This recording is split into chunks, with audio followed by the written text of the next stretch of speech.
乱说什么？我有用止鼾贴片，那根本就不会吵的，好不好？你知道你一个女生晚上睡觉打呼不是吵，睡得不好还显老耶。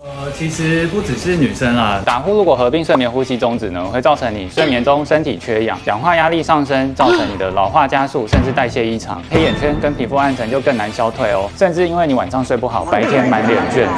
好啊，另外，而且研究显示出呢，它还有增加心血管疾病和认知功能下降的风险哦。想要改善打呼的问题，快来精灵找我吧。